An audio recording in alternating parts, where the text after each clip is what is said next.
164 పార్వణ శ్రాద్ధ విధి 165 నిత్య వృద్ధి ఏకోద్దిష్ట శ్రాద్ధాలు 166 సపిండీకరణ శ్రాద్ధ విధి 167 ధర్మసారం 168 ప్రాయశ్చిత్తం చాంద్రాయణం మరికొన్ని వ్రతాలు. పంచగవ్య విధానం 169 విష్ణు మహిమ ధర్మం 4 పాదాలు పురాణ ఉపపురాణ 18 విద్యల లెక్క ప్రళయం 4 యుగాల ధర్మాలు కలియుగం నామ సంకీర్తన. పార్వణ శ్రాద్ధ విధి సపాత్రకమని ఆపాత్రకమని శ్రాద్ధం 2 విధాలు. విశ్వదేవ పితర స్థానాల్లో మహానుభావులైన పవిత్ర బ్రాహ్మణులను కూర్చుండబెట్టి శ్రాద్ధకర్మను గావిస్తారు. దానికి సపాత్రక శ్రాద్ధమని పేరు. కలియుగంలో అంతటి భూదేవతలు దొరకటం కష్టం కాబట్టి ఆ స్థానాల్లో కుశదర్భలను పెట్టి శ్రాద్ధ విధిని నడిపిస్తున్నారు. దీనికి అపాత్రక శ్రాద్ధమని వ్యవహారము. బ్రహ్మదేవుడు వ్యాస మహర్షికి చెప్పిన గరుడ పురాణ ఆచారకాండను సూత మహర్షి కొందరు మహామునులు ఈ విధంగా ప్రవచిస్తున్నాడు. ఈ కార్యం వల్ల ఇక్కడ భోగం అక్కడ మోక్షం అబ్బుతాయి. శ్రాద్ధమును పెట్టువాడు శ్రాద్ధకర్త. శ్రాద్ధాదినమునకొక రోజు ముందే స్వయంగా వెళ్లి బ్రాహ్మణులను ఆహ్వానించాలి. ముఖ్యంగా ఈ పనికి బ్రహ్మచారిని పెట్టుకుంటే విశేష ఫలముంటుంది. సవ్యంలో అనగా జందెమును సవ్యముగా ఉంచుకుని విశ్వదేవులను, అపసవ్యంలో పితరులను ఆవాహన చేయాలి. ఓం స్వాగతం భవద్భ్యః లేదా భవద్భ్యః స్వాగతం స్వీక్రియతాం అని విశ్వదేవులను, ప్రతినిధులను ఆహ్వానిస్తే వారి ప్రతినిధులైన బ్రాహ్మణులు ప్రవేశిస్తారు. అప్పుడు శ్రాద్ధకర్త ఇక్కడ సుస్వాగతం అనే మాట ఇయ్యబడింది కాని ఆ మాట వ్యాకరణబద్ధం కాదు కాబట్టి చేర్చబడుట లేదు. ఓం విశ్వేభ్యో దేవేభ్య ఏతత్వా దోదకమర్ధ్యం స్వాహ అంటూ దేవతలకు బదులుగా నిలబడ్డ బ్రాహ్మణుల పాదాలను దేవతీర్థంతో కుశలతో కడగాలి. తరువాత జందెము నపసవ్యం చేసుకుని దక్షిణం వైపు తిరిగి తండ్రి తాతల గోత్ర నామాలను ఉచ్చరిస్తూ పితరులకు బదులుగా నిలబడ్డ బ్రాహ్మణుల చరణాలను ఓం ఏతత్పాదోదక మర్గ్యం స్వధా అనే మంత్రం ద్వారా నీటితో పూలతో కుశలతో కడగాలి. మాతా మహాదుల శ్రాద్ధ కర్మలో కూడా ఇలాగే చేయాలి. తరువాత ఓం ఏతదాచమనీయం స్వాహ అంటూ బ్రాహ్మణుల చేతికి నీటిని ఓం ఏషవోర్గ్యం అంటూ ఆర్ఘ్యాన్ని పూలను ఇవ్వాలి. సిద్ధమిదమాసనం గృహ్యాతాం అంటూ వారిని ఆసనంపై గౌరవంతో కూర్చోబెట్టాలి. వారు కూడా ఇహసిద్ధమిదమాసనం అని ప్రసన్నంగా చెప్పిన తరువాత ఓం భూన్హ ఓం భువః ఇత్యాది సప్తవ్యాహృతులను పఠిస్తూ దేవ బ్రాహ్మణులు తూర్పు వైపు, పితర బ్రాహ్మణులు ఉత్తరాభిముఖంగాను కూర్చున్నారో లేదో చూసుకుని ఈ క్రింది మంత్రాన్ని 3 మార్లు జపించాలి. ఓం దేవతాభ్యః పితృభ్యశ్చ మహాయోగిభ్య ఏవచ నమః స్వధాయే స్వాహాయే నిత్యమేవ భవంతు తే. ఆచార 218 కొమ్మ. తరువాత మాసం, పక్షం, తిథి, దేశం, పితామహుల నామగోత్రాలతో సంకల్పం చెప్పుకుని దానిని విశ్వేదేవ పూర్వకం శ్రాద్ధం కరిష్యే అని ముగించి ఓం విశ్వేభ్యో దేవేభ్యః స్వాహ మంత్రాన్నుచ్చరించాలి. పిమ్మట ఓం విశ్వేదేవానావాహయిష్యే అను మంత్రముతో ప్రార్థించి ఓం ఆవాహయ అని బ్రాహ్మణులాజ్ఞాపించగానే ఓం విశ్వేదేవా ఓం ఓషధయః ఆగచ్చంతు మహాభాగా విశ్వేదేవా మహాబలాః ఏ అత్ర విహితాః శ్రాద్ధే సావధానా భవంతు తే. ఆచార 218 కొమ్మ. ఇత్యాది మంత్రాలతో శ్రాద్ధకర్త విశ్వేదేవుల నావాహన చేసి ఓం అపహతాసురా రక్షాసి వేదిషదః అనే మంత్రాన్ని 3 మార్లు చదివి యవలను జల్లాలి. ఓం పాత్రమహం కరిష్యే అని బ్రాహ్మణుల వైపు చూసి వారి అనుజ్ఞను పొంది వారి చేత ఓం కురుష్వ అనిపించుకుని అగ్రభాగయుక్తాలైన 2 కుశదర్భలను తీసుకోవాలి. వాటి పొడవు శ్రాద్ధకర్త బొటన వేలికి చూపుడు వేలికి మధ్య 2 బాగా సాగదీసినప్పుడున్నంత పొడవుండాలి. ఈ పొడవునే శ్రాద్ధ పరిభాషలో ప్రదేశమంటారు. ఓం పవిత్రేస్థో వైష్ణవ్యో ఇత్యాది మంత్రాలను చదువుతూ ఒక దర్భతో ఇంకో దర్భను భేదించాలి. ఓం విష్ణుర్సనసా పూతేస్థ అంటూ వాటిపై నీటిని చల్లి మరో దర్భను కలిపి వాటిని చుట్టి అర్ఘ్య పాత్రలో వేసి ఉంచాలి. ఓం సన్నో దేవీరభిష్టయ అనే మంత్రాన్నుచ్చరిస్తూ ఆ పాత్రలో జలాన్ని పోసి ఓం యవోసి మంత్రంతో యవలను ఓం గంధద్వారాం దురాధర్ష ఇత్యాది మంత్రంతో చందనాన్ని వేయాలి. అప్పుడు ఓం యాదివ్యా ఆపహ పయసా ఓం గేషోర్యో నమః అనే మంత్రాలను చదువుతూ అర్ఘ్యపాత్రలోని నీటిని బ్రాహ్మణుల చేతిలో పోయాలి. కొంత జలాన్ని మిగిల్చి పవిత్రకాన్ని వేసి ఆ పాత్రను బ్రాహ్మణుల కుడి పక్కన పెట్టాలి. ఊర్ధ్వముఖ కుశలపై పెట్టాలి. తరువాత ఓం విశ్వేభ్యో దేవేభ్య ఏతాని గంధపుష్ప ధూప దీప వాసోయుగ్మ యజ్ఞోపవీతాని నమః అంటూ విశ్వేదేవులకు గంధాదులను సమర్పించి వాటి పూర్ణతను కోరుకుంటూ గంధాది దానమచ్చిద్రమస్తు అని ప్రార్థించాలి. అప్పుడు విశ్వేదేవుల ప్రతినిధులైన బ్రాహ్మణులు, తరువాత ఋత్విజుడైన బ్రాహ్మణుడు ఓం అస్తు అని ప్రతినిధులు స్వీకరిస్తారు. అంతట శ్రాద్ధకర్త పితృపితామహ ప్రపితామహానాం మాతా మహప్రమాత మహావృద్ధ ప్రమాత మహానాం సపత్నికానాం శ్రాద్ధమహం కరిష్యే అంటూ శ్రాద్ధాన్ని పెట్టడానికి అనుమతిని వేడగా బ్రాహ్మణులు కురుష్వ అని దానిని ప్రసాదించగా శ్రాద్ధకర్త ఓం దేవతాభ్యః పితృభ్యశ్చ అనే మంత్రాన్ని ముమ్మారు జపించాలి. తరువాత పితరుల నామగోత్రాలను లేఖిస్తూ ఇదమాసనం స్వధా అని చెప్పి ఓం పితృన్ ఆవాహయిషే వాక్యం ద్వారా బ్రాహ్మణుల అనుజ్ఞను పొందివారు ఓం ఆవాహయ అని చెప్పాక ఓం ఉసంతస్త్వ ఆయాంతు నః పితరః ఇత్యాది మంత్రాలతో పితరులను ఆవాహన చేయాలి. ఓం అపహతాసురా రక్షాసి వేదిషదః అనే మంత్రాన్ని పఠిస్తూ తిలలను వికరణ చేయాలి. పూర్వం స్థాపించిన అర్ఘ్యపాత్రలో అదే క్రమంలో నీటిని పోసి ఓం తిలోసి సోమదేవత్యో ఇత్యాది మంత్రాలతో తిలాదానం గావించాలి. వికరణ వెదజల్లుట. తరువాత 2 చేతులతోనూ గంధపుష్పాలను సమర్పించి పితృపాత్రను పైకి లేపి ఓం యాదివ్యా అనే మంత్రాన్ని పఠించి పిత్రాదుల గోత్ర నామాలను చెప్పి ఏష తేర్ఘ్యః స్వధా ఓం పితృభ్యః స్థానమసి అనే మంత్రాలతో పవిత్రీ సహితంగా అర్ఘ్య పాత్రను బోర్లించి పెట్టి ఓం సుందంతాం లోకాః పితృసదనాః అనే మంత్రం చదువుతూ దానిని స్పృశించాలి. అనంతరం పితృతీర్ణంతో పిత్రాదుల ఆసనాలకు గంధ పుష్ప వస్త్రయుగ్మాదులను యజ్ఞోపవీతాదులను ధారవోసి గోత్రనామోచ్చారణ పూర్వకంగా సపత్నీకులైన పితృపితామహ ప్రపితామహులకు ఏతాని గంధపుష్ప ధూపదీప వాసో యుగ్మసోత్తరీయ యజ్ఞోపవీతాని వహస్వధా అనే మంత్ర వాక్యాన్ని చదివి పితృతీర్థం నుండి నీళ్లు వదిలేయాలి. గంధాది దానం అక్షయం అస్తు అని శ్రాద్ధకర్త అనగానే బ్రాహ్మణులు సంకల్ప సిద్ధిరస్తు అని దీవిస్తారు. ఇలాగే మాతామహాదులకు కూడా ఈ కర్మను చేసి ఈ దీవెనను పొందాలి. ఓం యాదివ్యా అనే మంత్రంతో నేలను అలికి నేతిని కలిపిన అన్నాన్ని చేతబట్టుకుని సవ్యుడై శ్రాద్ధకర్త ఓం అగ్నౌ కరణమః కరిష్యే అంటూ అనుమతికై బ్రాహ్మణుల వంక చూడాలి. పితర బ్రాహ్మణులు ఓం కురుష్వ అంటూ అనుజ్ఞనివ్వగనే ఓం అగ్నయేక వ్యవాహనాయ స్వాహ అనే మంత్రంతో పితర ప్రతినిధి బ్రాహ్మణుల చేతుల్లో 2 ఆహుతులను ఇవ్వాలి.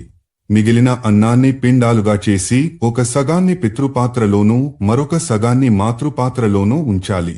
ఇందాక బోర్లించిన పాత్రపై ఇప్పుడు అన్నాన్ని వేస్తూ అంతకుముందే ఓం పృథివీతే పాత్రం తో నీళ్లు జల్లాలి.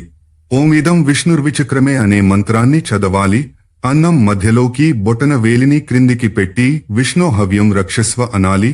ఓం అపహతాసురా రక్షాసి వేదిషదః మంత్రంతో 3 మార్లు యవలను ఓం నిహంని సర్వం అనే మంత్రంతో పసుపు పచ్చని ఆవాలను వికరణం చేయాలి. అప్పుడు ధూరిలోచన సన్యకేభ్యో దేవేభ్య ఏతదన్నం సగృతం సపానీయం సవ్యంజనం స్వాహ అనుచు విశ్వేదేవులకు అన్నాన్ని నివేదించి దానిపై సజల కుశపత్రాల నుంచి ఓం అన్నమీదం అక్షయం అస్తు అని శ్రాద్ధకర్త ఓం సంకల్ప సిద్ధిరస్తు అని ప్రతినిధి బ్రాహ్మణులు చెప్పాలి. తరువాత జందెము నపసవ్యం చేసుకుని పిత్రాది పాత్రలో నేతితో కలిపిన అన్నాన్ని వ్యంజన సహితంగా కలిపి దానిపై ఇంతకుముందు భూమిని శుభ్రపరచి ఉంచిన కుశలను వేయాలి. తరువాత పాత్రను స్పృశిస్తూ ఓం పృథివీతే పాత్రం అనే మంత్రాన్ని బొటన వేలితో అన్నాన్ని ముట్టుకుంటూ ఓం ఇదం విష్ణుర్విచక్రమే మరియు ఓం విష్ణోః కవ్యం రక్షస్వ అనే మంత్రాలను పఠించాలి. ఓం అపహతాసురా రక్షాసి వేదిషదః అనే మంత్రంతో అన్నంపై నువ్వులను జల్లి ఎడమ మోకాలిని నేలకి తగిలించి కూర్చుని ఈ క్రింది మంత్రాన్నుచ్చరిస్తూ సపత్నీకులైన పితృపితామహాదుల నామగోత్రాలను శబ్దిస్తూ వారికి అన్నమును నివేదించాలి. అముక గోత్రేభ్యః అస్మత్ పితృపితామహేభ్య సపల్నీకేభ్యః ఏతదన్నం సగృతం సపానీయం సవ్యంజనం ప్రతిషిద్ధవర్ణితం స్వధా. తరువాత అన్న సంకల్పం చేసి ఓం ఊర్జం వహంతీరమృతం అనే మంత్రాన్నుచ్చరిస్తూ దక్షిణం వైపు తిరిగి నీటిని ధారపోయాలి. అంటే అన్నాన్ని ధారపోసినట్టే. ఓం శ్రాద్ధమిదమచ్చిద్రమస్తు ఓం సంకల్ప సిద్ధిరస్తు అని శ్రాద్ధకర్త బ్రాహ్మణులు ఘోషించాలి. అప్పుడు శ్రాద్ధకర్త ఓం భూర్భువః స్వః అనే వ్యాహృతి మంత్రయుక్త గాయత్రిని ఉచ్చరించి దారాన్ని విసర్జించాలి. ఆ తరువాత ఓం మధువాత మంత్రాన్ని పఠించి మధు శబ్దాన్ని 3 మార్లు ఉచ్చరించాలి. నేతిని కలిపిన అన్నంతో పిండాన్ని చేసి ఓం అముక గోత్ర అస్మత్పితః ఇత్యాది వాక్యములతో కుశలపై పితరులకు పిండ ప్రదానం చేయాలి. పిండ సమీపంలో కొంత అన్నాన్ని జల్లి ఓం లేపభుజః పితరః ప్రియంతాం అని చదువుతూ పిండాధారకుశలపై చేతితో నిమరాలి. ప్రక్షాళిత పిండజలంతో ఓం అముక గోత్ర అస్మత్పితః మున్నగు వాక్యాలతో పిండాలపై నీటిని చిలకరించాలి. పిండపాత్రను క్రిందికి వంచి దానికి చేతులు జోడించి నమస్కరిస్తూ ఓం పితరో మాదయధ్వం అనే మంత్రాన్ని జపించాలి. తరువాత నీటిని పట్టుకుని ఎడమవైపు నుండి నీటిని గుండ్రంగా తిప్పుకుని జల్లుతూ ఉత్తరం వైపు తిరగాలి. 3 మార్లు ఊపిరిని బలంగా పీల్చి ఓం షడ్భ్యరుతుభ్యో నమః అనే మంత్రాన్ని పఠించాలి. తరువాత ఎడమవైపు నుండి దక్షిణం వైపు గుండ్రంగా వామావర్త తిరుగుతూ భోజన పాత్రలో పూలను అక్షతంచారిష్టం వాస్తు అనే మంత్రం చదువుతూ అక్షతలను వేయాలి. పైబట్టను తీసి చేతపట్టుకుని అమీమదంతః పితరో యథాభాగ మావృషాయిత అనే మంత్రం చదువుతూ చేతులు జోడించి ఓం నమోవః పితరో నమోవః అనే మంత్రాన్ని జపించాలి. నలువైపులా కలయజూసి గృహానః పితరోదత్త అనాలి. సదావః పితరో ద్వేష్మః అని చెప్పాలి. ఏతద్వః పితరోవాస అని ప్రార్థించి అముక గోత్ర పితః ఏతత్తే వాసః స్వధా అనే వాక్యాన్ని చదువుతూ పిండంపై దారపు పోగునుంచాలి. పిమ్మట నీటి పాత్రను ఎడమచేతిలోకి తీసుకుని ఊర్జం వహంతి అనే మంత్రంతో పిండంపై నీటిని పోయాలి. ఇది వరకు పాత్రలో పెట్టిన పిండాలను కూడా తడపాలి. తరువాత పిండాలపై గంధాన్ని కుశలను వేసి అక్షన్న మీమదంత ఇత్యాది మంత్రాన్ని 3 మారు పఠించాలి. మాతామహాదుల ప్రతినిధి బ్రాహ్మణులచే ఆచమనం చేయించాలి. ఓం సుప్రోక్షితమస్తు అంటూ శ్రాద్ధ భూమిని బాగుగా కడిగి అపాం మధ్యే స్థిత దేవా సర్వమప్సు మరియు శివ ఆపహ సంతు అని చెప్తూ బ్రాహ్మణుల చేతుల్లో నీళ్లు పోయాలి. లక్ష్మీ సరస్వతి మున్నగు మంత్రాలను పఠించి ఓం సౌమనస్యమస్తు అనే మంత్రోచ్చాటనతో బ్రాహ్మణుల చేతులలో పూలనుంచాలి. తరువాత అక్షతం చేస్తూ ఇత్యాది మంత్రాలను పఠించి అక్షతం చారిష్టం చాస్తు అనే మంత్రోచ్చాటన చేస్తూ యవలను నువ్వులను బ్రాహ్మణుల చేతుల్లో పెట్టాలి. ఆపై ఈ క్రింది మంత్ర వాక్యంతో పిత్రాది బ్రాహ్మణుల చేతులలో తిలలను నీటిని పోయాలి. అముక గోత్రాణామస్మత్ పితృపితామహ ప్రపితామహానాం సపత్నికానామిదమన్న పానాదికం అక్షయమస్తు. బ్రాహ్మణులు వెంటనే అస్తు అని ఆశీర్వదిస్తారు. ఇలాగే మాతామహాదులకు కూడా చెయ్యాలి. తరువాత ఓం అఘోరాహ పితరః సంతు గోత్రం నో వర్ధతాం దాతారో నో భివర్ధంతాం ఇత్యాది మంత్రాలను పఠించాలి.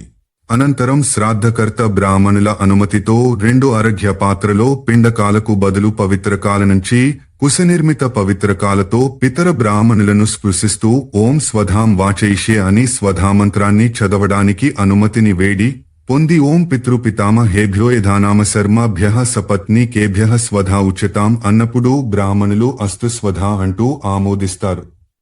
అంతట శ్రాద్ధకర్త ఊర్ణం వహంతి రమృతం అంటూ పిండంపై నీరు పోసి ఓం విశ్వేదేవా అస్మిన్ యజ్ఞే ప్రియతాం అంటూ దేవబ్రాహ్మణుల చేతులలో యవలను నీటిని పోయాలి. వారు వెంటనే తృప్తి చెందాము అనే భావాన్ని ఓం ప్రియంతాం ద్వారా వ్యక్తం చేస్తారు. అప్పుడు కర్త ఓం దేవతాభ్యః అనే మంత్రాన్ని 3 మార్లు జపించాలి. శ్రాద్ధకర్త తన ముఖమును బాగా వంచి పిండ పాత్రను కుదిపి సవ్యుడై ఆచమనం చేసి తూర్పు వైపుకి తిరిగి ఓం అముక గోత్రాయ అముక దేవశర్మణే ఇత్యాది మంత్రాలనుచ్చరిస్తూ దేవబ్రాహ్మణులకు దక్షిణలివ్వాలి. తరువాత పితృ బ్రాహ్మణుల అనుమతిని పొంది పిండాలపై పాలను పోయాలి. మరల పిండమును కదిపి తత్సమీపమందున్న అర్ఘ్యపాత్రను తిన్నగా పెట్టాలి. ఓం వాజే వాజే అనే మంత్రంతో పిండాధిష్ఠాతలను విసర్జనం చేయాలి. ఆమావాజస్య మున్నగు మంత్రాలతో దేవబ్రాహ్మణులకు అభిరమ్యతాం మంత్రంతో పితృ బ్రాహ్మణులకు వీడ్కోలు చెప్పి వారి అనుమతిని గైకుని పిండాలను ఆవులకు ఇతరాలకు ప్రదానం చేయాలి. ఇది శ్రాద్ధ విధి. దీనిని చదివినంత మాత్రాననే పాపాలు నశిస్తాయి. పితరులకు దీనివల్ల అక్షయ స్వర్గము బ్రహ్మలోక ప్రాప్తి కలుగుతాయి. ఈ అముక అనే మాట ఉన్న చోట గోత్రం పేరు చెప్పాలి. అముక అనక్కర్లేదు. సౌమనస్యమస్తు అస్తు అంటూ అధ్యాయం 2:1-8.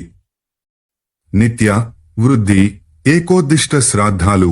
నిత్య శ్రాద్ధ విధి ఇంతకు ముందే చెప్పబడిన దానికి ఇంచుమించు సమానమే. ఇందులో విశ్వేదేవుల ప్రమేయముండదు. సంకల్పం ఇలా ఉంటుంది: ఓం అముక గోత్రాణాం మస్మత్పితృపితామహానాం అముక శర్మాణాం సపత్నికానాం శ్రాద్ధం సిద్ధాన్నేన యుష్మా స్వహం కరిష్యే. ఇక వృద్ధి శ్రాద్ధ విధిని వినిపిస్తాను. ఈ వృద్ధి శ్రాద్ధాన్నే అభ్యుదైక, మాంగలిక, నందీముఖ శ్రాద్ధమని కూడా వ్యవహరిస్తారు.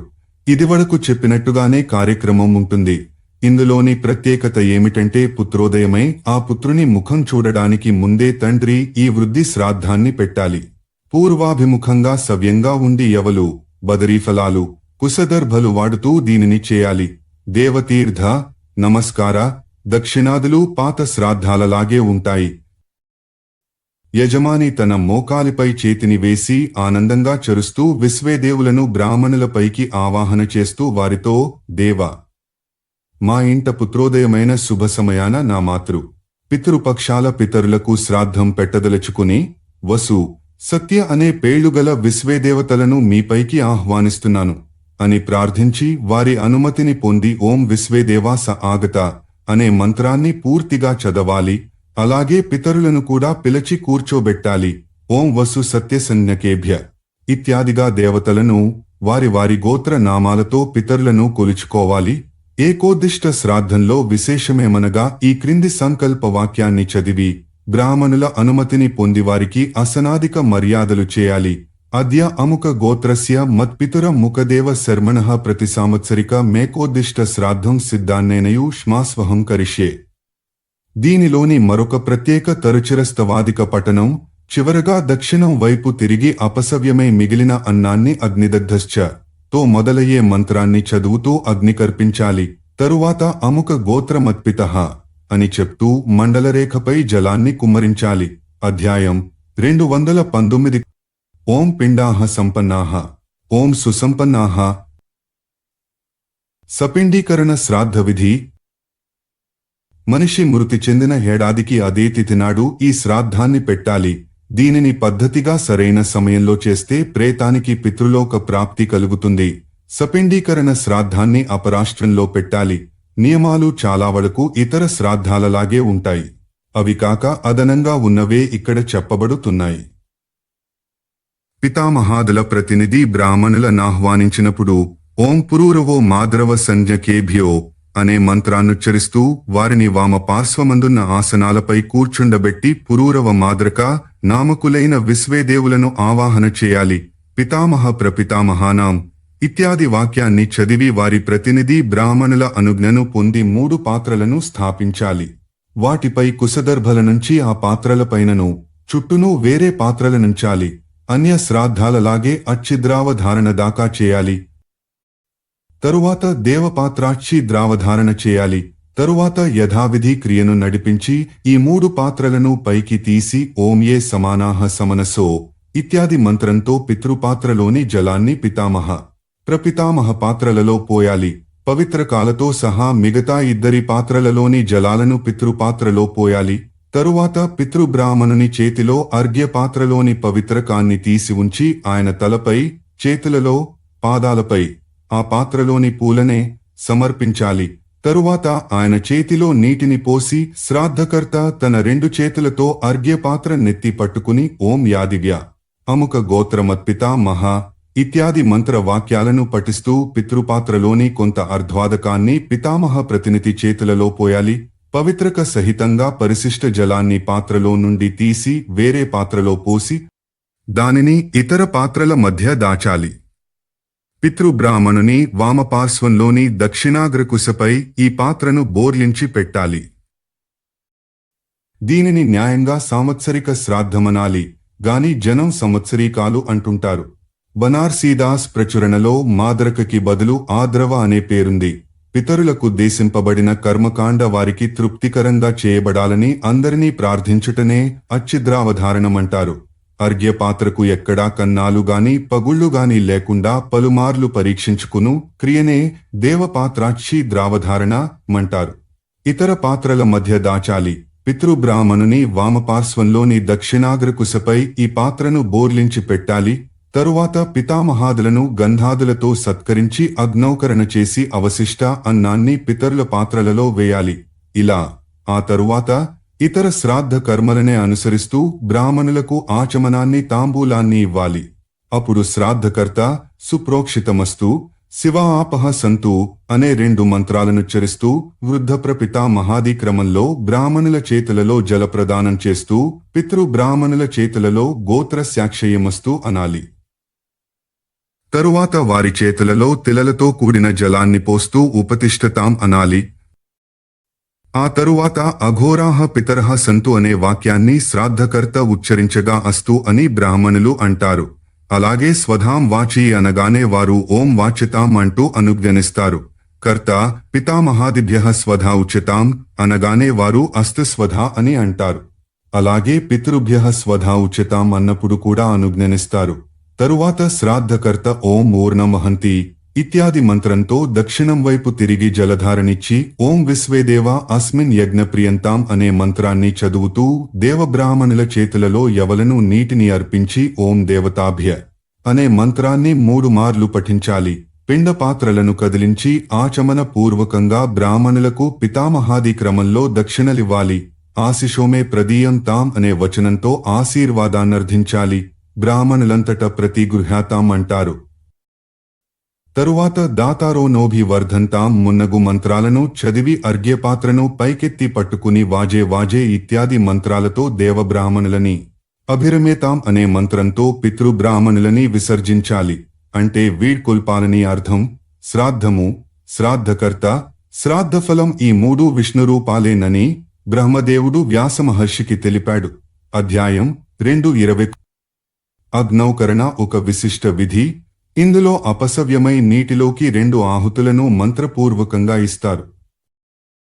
ధర్మసారం బ్రహ్మశంకరునికి బోధించినది అంటూ సూతుడు మహామునులకిలా చెప్పసాగాడు. శంకర, అన్ని పాపాలను అగ్నిలో తోసేది, ఇక్కడ భోగాన్ని, అక్కడ మోక్షాన్ని నరులకు కలిగించేది, చీకటి మనసును వెలిగించేది అగు అతిశయ సూక్ష్మమైన ధర్మసారాన్ని సంక్షిప్తంగా అందిస్తాను, వినండి. శోకం మనిషికి అన్నిటికన్నా పెద్ద శత్రువులలో నొకటి. అది శాస్త్రీయ జ్ఞానాన్ని, ధర్మాన్ని, బలాన్ని, ధైర్యాన్ని, సుఖాన్ని, ఉత్సాహాన్ని మంటగలిపేస్తుంది. కాబట్టి ఎంత కష్టం వచ్చినా ఏడువరాదు. మనిషికి కర్మయే సర్వస్వము. అదే స్త్రీ, అదే లోకం, అదే బంధువు, అదే సుఖ దుఃఖాలకు కారణము. కాబట్టి ఉత్తమ కర్మలను మాత్రమే చేపట్టి సుఖించాలి. ధర్మాలలో పరమధర్మం దానమే. దానమేవ పరో ధర్మో దానాత్సర్వమవాప్యతే. దానాత్ స్వర్గశ్చ రాజ్యంచ దద్యాద్దానం తతో నరః. ఆచార 221:4. దానం వల్లనే మనిషికి అన్ని కోరికలు తీరగలవు. దానమే స్వర్గాన్ని, రాజ్యాన్ని కూడా ప్రదానం చేయగలదు. కావున ఎవరి పరిధిలో వారు దానం మాత్రం చేస్తుండాలి. విధిపూర్వక ప్రశస్త దక్షిణగానిచ్చు దానము, భయభీతుడైన వాని ప్రాణరక్షణము, ఆ 2 సమానమే. విద్యుక్తమైన తపస్సు, బ్రహ్మచర్యం, వివిధ యజ్ఞాలు, స్నానాలు, వీటి వల్ల ఎంత పుణ్యం వస్తుందో భయభీతులైన వారి ప్రాణరక్షణ వల్ల అంత పుణ్యం వస్తుంది.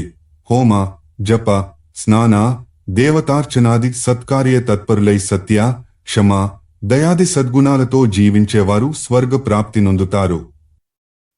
ఏ చ హోమజప స్నానదేవతార్చన తత్పరాః సత్యక్షమా దయాయుక్తాస్తేనరాః స్వర్గగా మినః. ఆచార 221:7. మానవమాతృలెవరూ మరొకరిని సుఖపెట్టడానికి గాని బాధ పెట్టడానికి గాని శక్తి గలవారు కానేరదు. అలాగే ఇతరుల సుఖదుఃఖాలను తాము తీసుకుని తమ సుఖదుఃఖాలను వారికిచ్చుటకు సమర్థులు కారు. ఎవరి కర్మను వారనుభవించడంలో భాగమే వారికి కలిగే సుఖదుఃఖాలు. నదాత సుఖదుఃఖానాం నచ హర్తాస్తి కశ్చన. భుంజతే స్వకృంతాన్యేవ దుఃఖాని చ సుఖాని చ. ఆచార 221:8. ధర్మరక్షణ కోసం తన జీవితాన్నే దానం చేసినవాడు అన్ని కష్టాలను దాటుకుని పోగలడు. ఎవని మనసైతే నిత్యసంతుష్టమై ఉంటుందో అతడు ఫల, మూల, శాకాదులనే తింటూ కూడా సుఖానుభూతి నొందగలడు. ధర్మార్థం జీవితం ఏషాం దుర్గాణ్యతి తరంతితే సంతుష్టః కోన శక్నోతి ఫలమూలైశ్చ వర్తితుం. ఆచార 221:9. సుఖాన్ని కోరుకుంటూ దానికోసం లంపటం నెత్తికెక్కించుకుని సంకటంలో పడతారు. సామాన్యజనం. ఇది లోభం పరిణామమే. ఈ లోభం ఒకసారి మనసులో దూరితే ఇక అంతే. మనిషి బతుకు జారుడు మెట్లమీద పడ్డట్లే. ఇక దాని నుండి క్రోధం, హింసా ప్రవృత్తి, మోహం, మాయ, గీర, ఈసు, రాగద్వేషాలు, అసత్య భాషణం, మిథ్యాచరణం ఇవన్నీ పుట్టుకొస్తాయి. కాబట్టి లోభాన్ని వదులుకుంటే పాపాన్ని వదులుకున్నట్టే. లోభీ కానివాడే దేహాంతంలో స్వర్గగామి కాగలడు. హే మహాదేవ! ధార్మికులను దేవతలు, మునులు, నాగులు, గంధర్వులు, గుహ్యక గణాలు కూడా గౌరవిస్తారు, పూజిస్తారు. ధనాఢ్యుడు, కాముకుడునగు వానిని నరులే దేవతామునయో నాగా గంధర్వ గుహ్యకా హర ధార్మికం పూజయంతి హన ధనాఢ్యం న కామినం. ఆచార 221 కొమ్మ. ఎవరైనా ఇతరులు తమ అనంత బల, వీర్య, ప్రజ్ఞ, పౌరుషాలను సాధనాలుగా, ఆయుధాలనుగా వాడుకుని గొప్ప ఫలాన్ని పొందినప్పుడు ఎవరూ ఈర్ష్యపడరాదు, ఏడ్చుకోరాదు. అన్ని ప్రాణుల పట్ల దయాభావమును పెంచుకునుట, ఇంద్రియాలను అదుపులో నుంచుకునుట, ఏదీ శాశ్వతం కాదనే ఊహని లోలోన పదిలించుకునుట పరమశ్రేయస్కరం. దుఃఖాన్ని వదిలించుకునుటకిదే మార్గము. మృత్యువు తప్పదని తెలిసికూడా ఆశ, లోభం పెంచుకుని ధర్మాచరణకు పూనుకోని వాని బతుకు మేక మెడ చెన్నువలే దండగే. లోకాత్ క్రోధః ప్రభవతి లోభాత్ ద్రోహః ప్రవర్తతే. లోకాన్ మోహశ్చ మాయాచ మానో మత్సర ఏవచ్చ రాగద్వేషానుత క్రోధ లోభ మోహ మదోద్నితః యః సశాంతః పరంలోకం యాతి పాప వివర్జితః. ఆచార 2:11-12. సర్వసత్వ దయాళుత్వం సర్వేంద్రియ వినిగ్రహః. సర్వత్రా నిత్యబుద్ధిత్వం శ్రేయః పరమిదం స్మృతం పశ్యన్నివాగ్రతో మృత్యుం యో ధర్మనాచరేన్నరః. అజాగలస్తనస్యేవ తస్య జన్మ నిరర్థకం. ఆచార 221-15-16. అన్ని దానాల్లోకి అన్నదానం, గోదానం పరమశ్రేష్ఠాలు. న్యాయార్జిత ధనంతో గోవును కొని దానం చేసిన వానితో బాటు వాని కుటుంబమంతా తరిస్తారు. అన్నదాన ఫలానికిక సాటియే లేదు. నగోదానాత్పరం దానంకించి దస్తీతి మే మతిః. యా గౌర్ న్యాయార్జితా దత్తా కృత్స్నం తారేతే కులం నాత్ర దానాత్పరం దానంకించి దస్తీ వృషధ్వజ. అన్నేన ధార్యతే సర్వం చరాచరమిదం జగత్. నిజానికి పరమ పుణ్యప్రదాలైన దానాలు చాలానే ఉన్నాయి. కన్యాదానమని, వృషోత్సర్గమని, భూదానమని, సువర్ణదానమని, జపదానమని, గోదానమని. కాని అన్నదాన పుణ్యం వీటికి 16 రెట్లు గొప్పది. ఎందుకంటే అన్నంలోంచే ప్రాణం, తేజం, వీర్యం, ధృతి, స్మృతి అన్నీ పుట్టుకొస్తాయి. మరొక గొప్పదానం వాపి, కూప, తటాక, ఉపవనాలను నిర్మించి జీవుల సేద తీర్చడం. ఈ దానాల వల్ల ప్రాణులు సంతృప్తి చెంది ఆ నిర్మాత లేదా దాత విష్ణులోక ప్రాప్తి నొందుతాడు. అంతేకాక అతని ముందలి 21 తరాలవారు ఉద్ధరింపబడతారు. కూపవాపీత డాగాది నారామశ్చేవ కారయేత్. త్రిసప్త కులముద్ధృత్య విష్ణులోకే మహీయతే. ఆచార 221-22. సాధుజనులను దర్శించినంత మాత్రముననే అతిశయ పుణ్యం లభిస్తుంది. సాధూనాం దర్శనం పుణ్యం తీర్థాదపి విశిష్యతే. కాలేన తీర్థం ఫలతి సద్యః సాధు సమాగమః. ఆచార 221-23. సత్యం, దమం, తపస్సు, శౌచం, సంతోషం, క్షమా, సరళత, జ్ఞానం, సమం, దయ, దానం ఇవన్నీ కలిసి సనాతన ధర్మమేర్పడింది. సత్యం దమస్తము శౌచం సంతోషశ్చక్రమార్జవం. జ్ఞానం సమో దయాదానం ఏష ధర్మః సనాతనః. ఆచార 221-24. అధ్యాయం 2:2-1. ప్రాయశ్చిత్తం, చాంద్రాయణం, మరికొన్ని వ్రతాలు. పంచగవ్య విధానం. పాపాలకు ఫలితం నరక ప్రాప్తి అయినా కొన్ని పాపాలకు పశ్చాత్తాపపడి ప్రాయశ్చిత్తం చేసుకుని ఇంకెన్నడూ ఏ పాపమూ చేయకుండా ఉంటే నరకవాసం తప్పవచ్చు, తగ్గవచ్చు. ఆ ప్రాయశ్చిత్తాలను చెప్తాను. ఈగ, జలకణం, స్త్రీ, నేల నుండి ఊర్జలం, అగ్ని, పిల్లి, ముంగిస ఇవి ప్రాయశ్చిత్తానికి సంబంధించినంతవరకు పవిత్రంగా పరిగణింపబడతాయి. ఉచ్ఛిష్టము అనగా నైవేద్యం పెట్టకుండా పాత్రలోని సిద్ధాన్నమును కొంత తొలగించగా మిగిలిన అన్నమును తిన్నవారు ఒక పగలు, ఒక రాత్రి ఉపవాసం చేసి పంచగవ్య ప్రాశనం చేస్తే శుద్ధులవుతారు. బ్రాహ్మణోచ్ఛిష్టమును వేరొక బ్రాహ్మణుడు తింటే అతడు స్నాన, జప, ఏకాహ ఉపవాసం చేయాలి. తల వెండ్రుక అశుద్ధి. అది లోనికి వెళితే వెంటనే వాంతి చేసుకోవాలి. ఒక చేతిలో ఏదైనా పదార్థాన్ని పెట్టుకుని రెండవ చేతితో తినుట, వేళ్లను నాకుట అపవిత్ర కార్యములు. ఈ పని చేసిన వారు వెంటనే నీరు త్రాగి స్నానం చేయాలి. అలా చేయలేకపోతే ఒక పగలు ఒక రాత్రి ఉపవాసముండిపోవాలి. ఒకరు త్రాగగా చిన్న పాత్రలో మిగిలిన నీటిని గాని ఎడమ చేతిలోనున్న నీటిని గాని త్రాగుట మదిరాపానమంతటి మహాపాపము. పగలు స్నానం చేయని వారి శూద్రులని అనుకున్నాము కదా. వీరు కాక రోజుల తరబడి స్నానం చేయని వారిని పంచములనేవారు. ఈ శూద్రులుగాని పంచములుగాని బ్రాహ్మణ గృహంలో ప్రవేశిస్తే ఆ గృహస్థు క్రమంగా ప్రాజాపత్య చాంద్రాయణ వ్రతాలను చేయాలి. వారు పొరపాటున భోజనం కూడా చేస్తే ఆ గృహస్థు అర్ధకరుచ్ఛవ్రతాన్ని ఆచరించాలి. ఆనాడు భోజనం చేసిన ఇతర బ్రాహ్మణులు కృచ్ఛవ్రతంలో చతుర్ధాంసమును చేయాలి. స్నానము చేయని మనిషి ఎవరైనా వారి శరీరంలో నుంచి వచ్చే సూక్ష్మక్రిమి వ్యాపకత్వం వల్ల అనారోగ్య కారకులవుతారు. కృచ్ఛవ్రతం వల్ల ఆ క్రిములు నశిస్తాయి. అజ్ఞానవశాన చండాలుని ఈ చండాలురనన్నది ఒక కులమో వర్ణమో కాదు. మృగాలను వేటాడి తినేవారు, కుక్కలను మద్యమాంసాలను విక్రయించేవారిని పురాతన కాలంలో చండాలురనేవారు. వీరు సంఘ బహిష్కృతులై పొలిమేరల్లోనో అడవుల్లోనో ఉండేవారు. ఊరిలో కులవృత్తి చేయక న్యాయానికి ధర్మానికి తలవంచని ద్విజులను. ఈ పదానికి ఎంగిలి శూద్రులు ముట్టిన అన్నము అనే అర్థం తరువాత వచ్చింది. పగలంతా స్నానం చేయకుండా శ్రమించి సాయంత్రం మాత్రమే చేసేవారిని శూద్రులనేవారు. ఇది కులవాచకం కాదు. అను కూడా సంఘం బహిష్కరించగా వారు పోయి కొన్నాళ్లకు చండాలురయ్యేవారు. ఇది అప్పట్లో వర్ణము కాదు, తరువాత కులము కాదు. చేత నీయబడిన అన్నమును తిన్న బ్రాహ్మణుడైతే సంపూర్ణైందవ చాంద్రాయణ వ్రతాన్ని చేస్తే గాని శుద్ధుడు కానేరడు. క్షత్రియుడైతే 6 రోజులు, వైశ్యుడైతే 2 రోజులు సొంతప వ్రతాన్ని చేసుకోవాలి. మద్యాదులచే అశుద్ధమైన పాత్రలోని నీటిని త్రాగిన బ్రాహ్మణుడు కృచ్ఛపాద వ్రతాన్ని గావించి శుద్ధుడు కాగలడు. పిడుగు, అగ్ని ప్రమాదం, పెనుగాలి వంటి ఉపద్రవాల కారణంగా బ్రాహ్మణుడు అంత్యజనింటిలో నివసించవలసి వస్తే ఆయన పరిస్థితులు చక్కబడగానే 3 కృచ్ఛాలను 3 చాంద్రాయణ వ్రతాలను చేయాలి. శూద్ర శ్వాస స్పర్శచే దూషితమైన అన్నమును భుజించిన వారికి ప్రాయశ్చిత్తంగా ఏకదిన రాత్రోపవాసము, పంచగవ్య ప్రాశ్నయు విధించబడ్డాయి. వర్ణ బహిష్కృతుని బ్రాహ్మణుడు స్పృశిస్తే అతడు 5 రాత్రులుపవాసం చేయాలి. నిరంతరం పారే నీటిని, బాలురను, గాలిచే నెగురగొట్టబడిన ధూళిని, స్త్రీలను, వృద్ధులను బ్రాహ్మణులు మడిలో నున్నప్పుడు తగిలినా దోషము లేదు. స్త్రీముఖము, పక్షులచే జారవిడువబడిన పండ్లు, కడుపుతో నున్న ఆవు నుండి బయటికి వస్తున్న దూడ, జంతువులను వేటాడుతున్న కుక్క నిత్య పవిత్రాలు. నీటిలోగాని నేల తవ్వకంలోగాని లభించిన వస్తువులు పవిత్రాలు.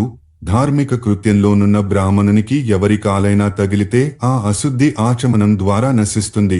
కంచుపాత్ర మద్యం కాని వస్తువు కారణంగా అపవిత్రమైతే పవిత్ర భస్మంతో తోమి కడిగితే పనికొస్తుంది. మూత్రం, మద్యాలతో అపవిత్రమైన పాత్రను అగ్నిలో వేస్తేగాని పనికిరాదు. ఆవు, శూద్రులు, కుక్కలు ముట్టుకున్న పాత్రలను పవిత్ర భస్మంతో 10 మార్లు తోమి కడిగి మళ్ళా వాడుకోవచ్చు. శూద్రుడు వాడిన పాత్రలోని భోజనాన్ని బ్రాహ్మణుడు తింటే 3 పగుళ్లు ఉపవాసం చేసి పంచగవ్యాలను త్రాగాలి. ఉచ్ఛిష్టాన్ని, స్నానం చేయనివానిని, కుక్కను తాను మడిలో ఉండగా తాకిన బ్రాహ్మణుడు కూడా 3 పగళ్లు ఉపవసించి పంచగవ్యపానం చేయాలి. రజస్వలను ముట్టుకుంటే 1 రాత్రి ఉపవసించి పంచగవ్య ప్రాశనం చేయాలి. మజ్జిగ, తేట, పెరుగు, పాలు, గంజి, కృసరాన్నం వీటిని శూద్రుని నుండి కూడా గ్రహింపవచ్చును. తేనెను ఎవరి నుండైనా తీసుకునవచ్చును. మద్యపానం చేసే బ్రాహ్మణునికి నిష్కృతి లేదు.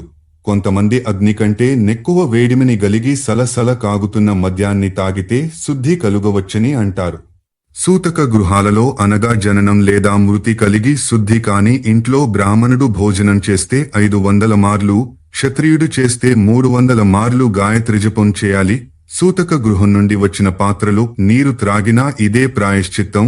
సూతక గృహాలలో శుద్ధి వర్ణక్రమంలో 10, 12, 15, 30 రోజుల తరువాత కలుగుతుంది.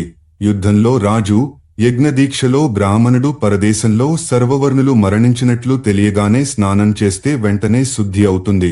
1 నెల లోపల మరణించిన శిశువు గలవారు స్నానం చేయగానే శుద్ధులైపోతారు. అవివాహిత కన్య, వడుగు ఇంకా కాని మగవాడు, 3 ఏళ్ల ఆడపిల్ల, పళ్ళూడి ఇంకా రాని మగపిల్లాడు మృతి చెందితే ఆ ఇంట్లో 3 రాత్రుల దాకా అశుచి ఉంటుంది. గర్భస్రావానికి అంతే అశుచి. బాలంతలకు 10 రోజుల అశుచి ఉంటుంది. దీక్షాకాలంలో, వివాహం నిశ్చయమైన ఇళ్లలో ఏం జరిగినా సూతకముండదు. శుద్ధి అవసరం లేదు. సూతక గృహాల్లో కూడా అగ్నిహోత్రం ఆవాహనం, వేదపఠన పాఠనాలు, వైశ్వదేవం, యజ్ఞాది ధార్మిక కృత్యాలు జరుగుతున్న భాగానికి అశుచి అంటదు. అశుద్ధ గృహంలో భోజనం చేసిన బ్రాహ్మణుడు 3 రాత్రులు ఉపవసించిన శుద్ధుడు కాగలడు. ఏ వర్ణం వారైనా స్త్రీ రజస్వల అయినప్పుడు ఒకరినొకరు ముట్టుకోవలసి ఉంటుంది.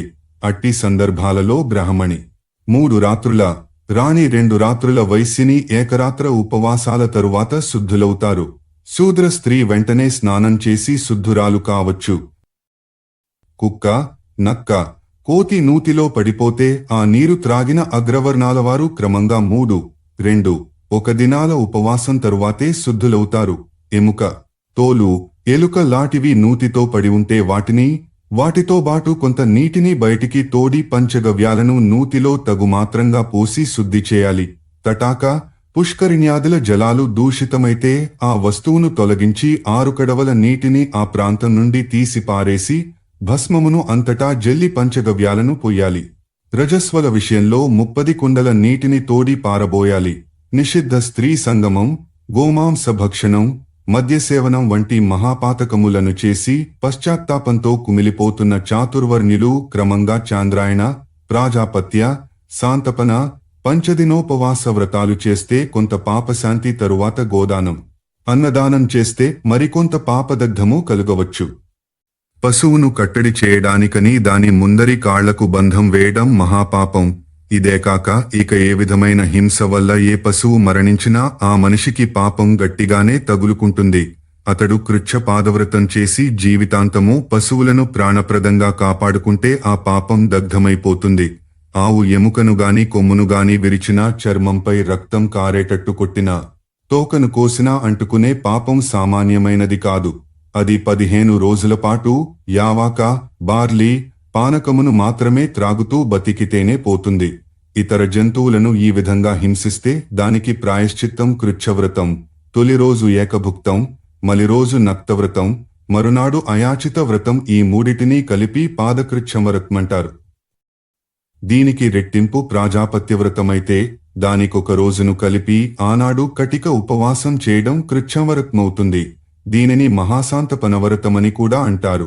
3 రోజుల పాటు వేడి నీటిని మాత్రమే తీసుకుంటూ, తరువాత 3 రోజులు వేడి పాలు మాత్రమే త్రాగుతూ, మరొక 3 రోజులు వేడి నేతిని మాత్రమే ప్రాశ్నిస్తూ చేసే ఉపవాస వ్రతానికి తప్తకృచ్ఛవ్రతమని పేరు.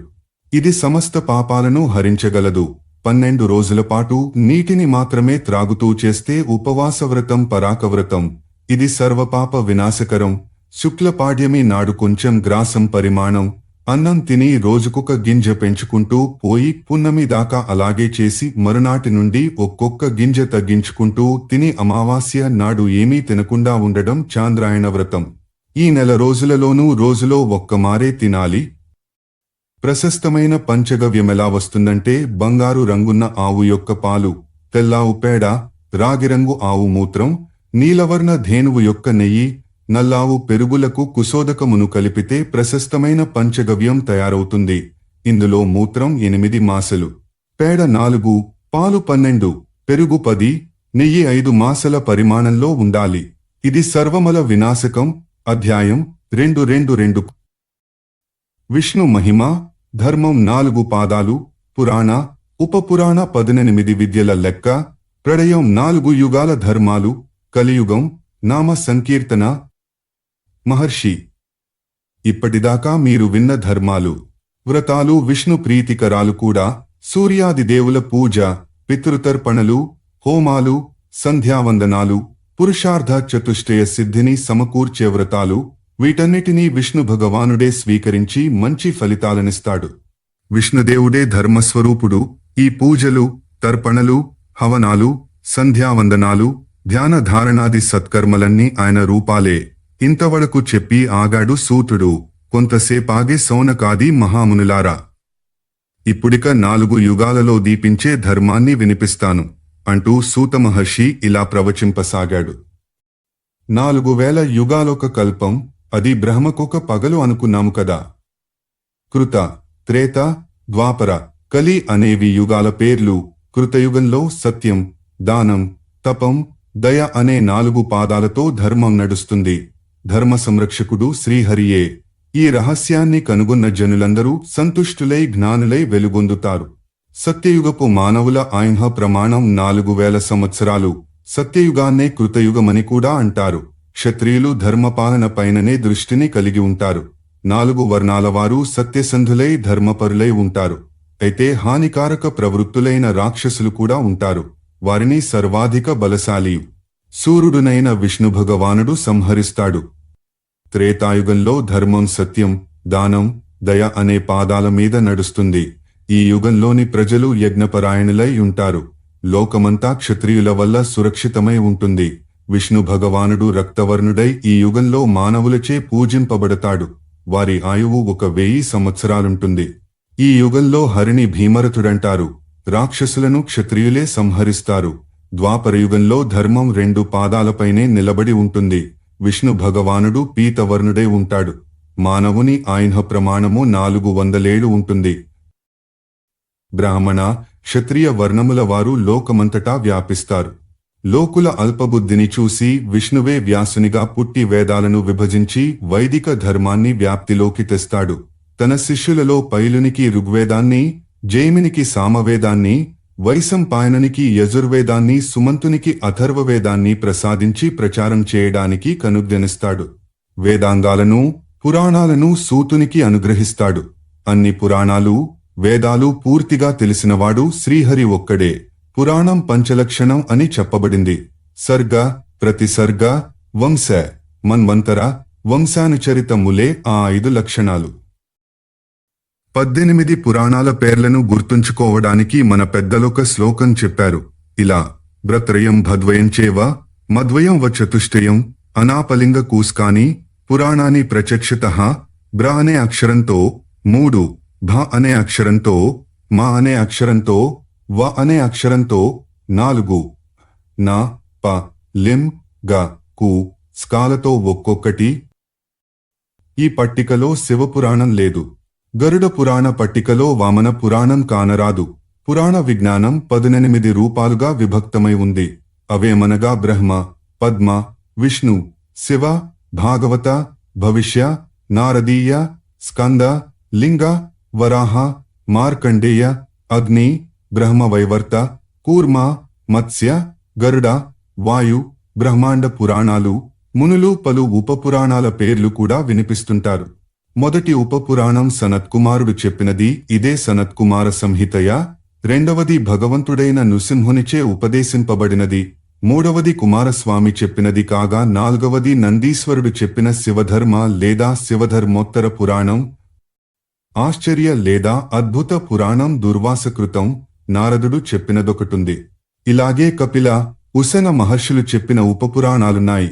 అంతేకాక వారుణ, కాళిక, మాహేశ్వర, సాంబ, పారాశర్య, మారీచ, భార్గవ నామక ఉపపురాణాలు కూడా ఉన్నాయి. ఇక 18 విద్యలేవనగా పురాణం, ధర్మశాస్త్రం, 4 వేదాలు, 6 వేదాంగాలు, న్యాయం, మీమాంస, ఆయుర్వేదం, అర్థశాస్త్రం, గాంధర్వశాస్త్రం, ధనుర్వేద శాస్త్రం, పురాణం ధర్మశాస్త్రంచ వేదాస్త్వంగాని యన్మునే. న్యాయమహసోనక మీమాంస ఆయుర్వేదార్థశాస్త్రకం. ఆచార 223/21. ద్వాపర యుగాంతంలో భగవంతుడైన శ్రీహరి భూభారాన్ని తగ్గిస్తాడు. కలియుగంలో ధర్మం 1 పాదం మీదనే నడుస్తుంది.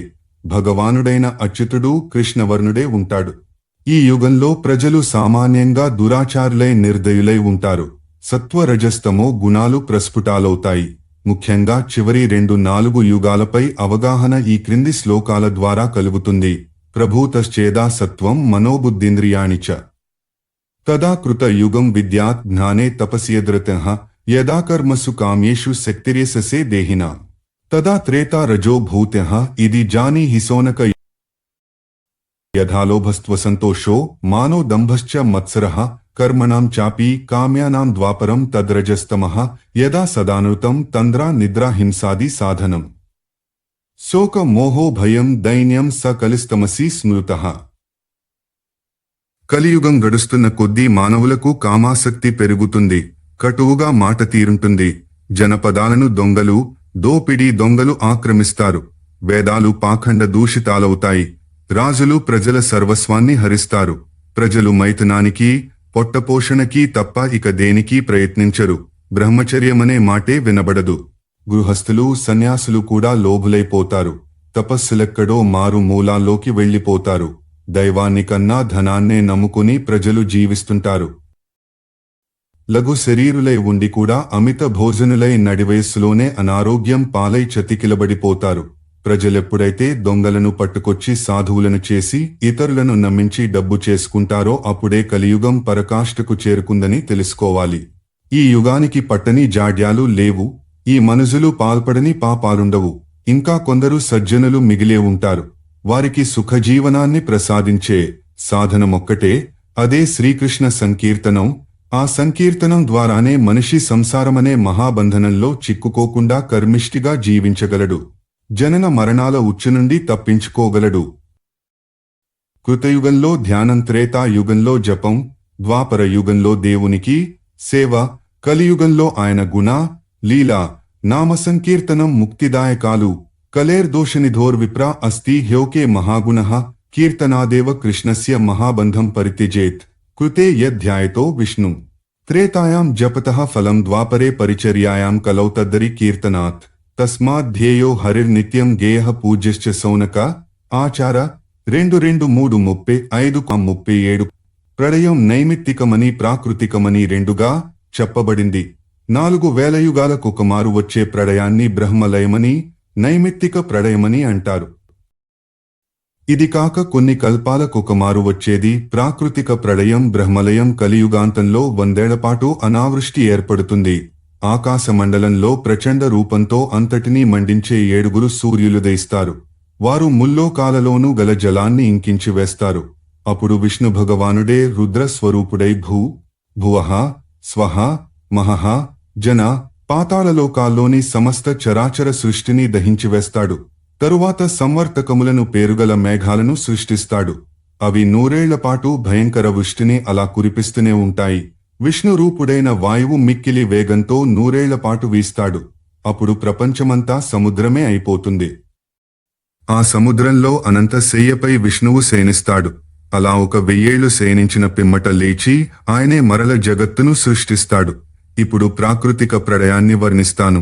బ్రహ్మవర్షాలుక 100 పూర్తి కాగానే భగవంతుడైన శ్రీహరి తన యోగ బలంతో సమస్త సృష్టిని బ్రహ్మతో సహా తనలో లీనం చేసుకుంటాడు. బ్రహ్మాండమైన వర్షాలు 100 వర్షాల పాటు కురిసి బ్రహ్మాండమంతా జలమయమైపోతుంది. బ్రహ్మ ఆయువు పూర్తయి మరొక బ్రహ్మ ఉదయించే కాలం దగ్గర పడగానే శ్రీహరి శయనం 100 ఏళ్లు కూడా పూర్తి కాగా అవ్యక్తాది క్రమం నుండి మరల వ్యక్తీభూతమైన చరాచర జగత్తు సృష్టించబడుతుంది. అధ్యాయాలు 223, 224. 164 పార్వణ శ్రాద్ధ విధి. 165 నిత్య వృద్ధి ఏకోద్దిష్ట శ్రాద్ధాలు. 166 సపిండీకరణ శ్రాద్ధ విధి. 167 ధర్మసారం. 168 ప్రాయశ్చిత్తం, చాంద్రాయణం, మరికొన్ని వ్రతాలు. పంచగవ్య విధానం. 169 విష్ణు మహిమ, ధర్మం 4 పాదాలు. పురాణ, ఉపపురాణ 18 విద్యల లెక్క. ప్రళయం 4 యుగాల ధర్మాలు. కలియుగం నామ సంకీర్తన,